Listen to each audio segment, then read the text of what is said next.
Tim McGraw, I like it. I love it. Somebody remember to turn out the lights. Oh, wait, I got to be careful how I say that. We got Mason Menard in studio with us right now. And don't tell a boxer to turn out the lights. You may do it. I'll make it happen. That's it. You will make it happen. Fighting in the lightweight division. And currently, and of course, you've been out for a little while. Tell us a little bit about that. Yeah, I had a shoulder injury in my last fight.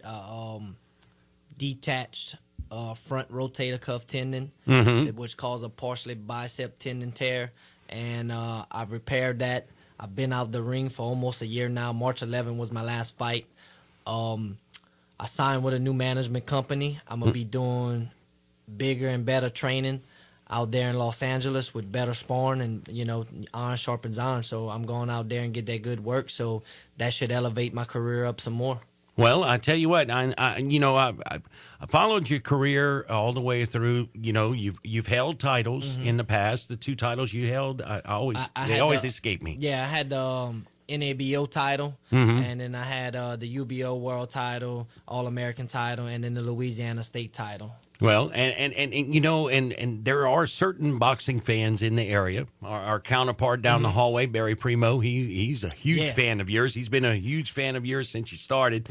But here, I know you've held titles, but I got to say, probably one of your biggest accomplishments is having Craig Prejean as one of your biggest fans. Yeah. And Craig's whenever I say guy. biggest, I I mean, you seen the size of his knee lately? He's one of your biggest fans. Yeah, I always see Craig at the fights, and Craig's a good guy.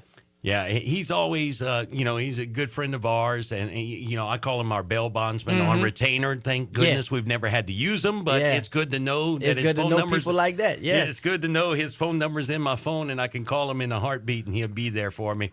But folks like that along the way in your career, there would be no Mason Menard if there wasn't folks like Craig Prejean and some of those folks that helped you get a start in this business. Exactly. I have a lot of people from the surrounding areas that back me. I have a long list of people that help me out. Without them, it would be a serious struggle. They help it make it a little easier for me.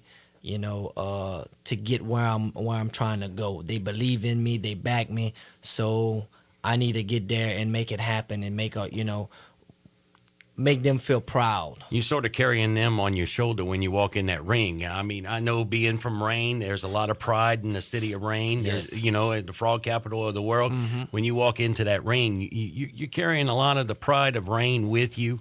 And into that ring, and you're not only fighting for yourself, but you're fighting for all of those folks also.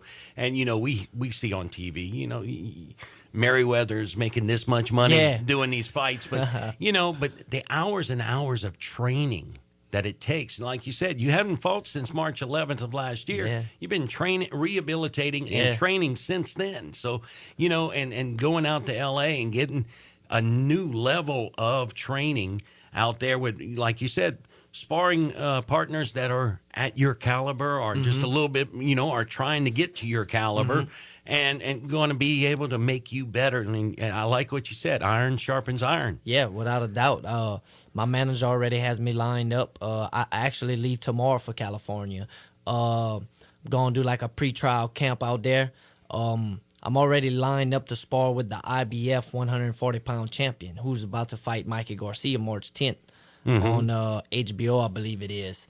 So, I mean, that's the type of sparring I'm going to get. Top level, world-class fighters. Right. And that's what I need.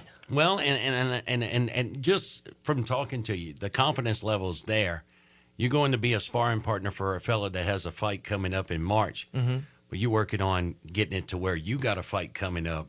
So what's the future for Mason Menard have in store for it? Yeah, right now, the team's, working on some things. We looking to return around April. Okay.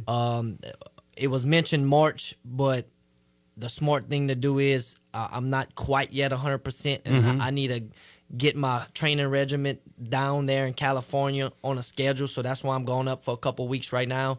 Get when I'm going to run, what time we're going to hit the gym, hire a trainer, all that good stuff, spar, see how my shoulder really feels with the top level opposition, and make the adjustments needed now. So when we get a fight schedule, we're ready to rock and roll. Well, that's it. I mean, you only have so many opportunities to walk into that ring, and you don't want to waste any of them. So you want to do it when it's right. And you're going to be dealing with a time zone change. So you're going to have to get acclimated to the new time zone out in L.A.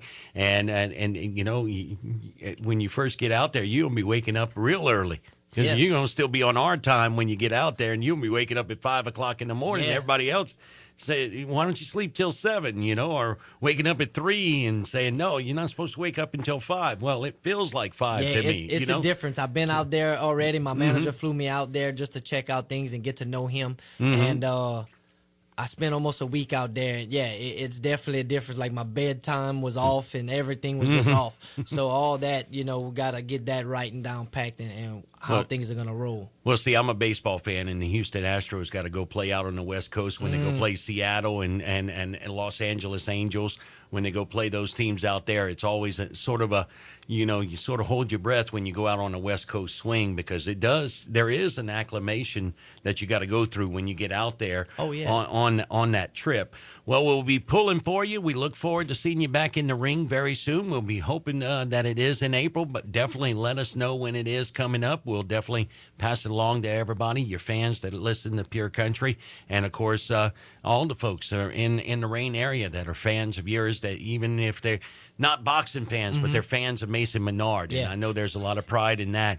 So, you know, and I'm probably one of those that's not, quote unquote, a boxing fan, but I've always been a Mason Menard fan. I appreciate you coming in and sitting in with us on the Boot Scootin' Morning Show this morning. Thank you for having me. I really appreciate it. Absolutely. And, of course, we got more of your favorites coming up. We got the Valentine's gift giveaway. We're going to fire up the Love Machine.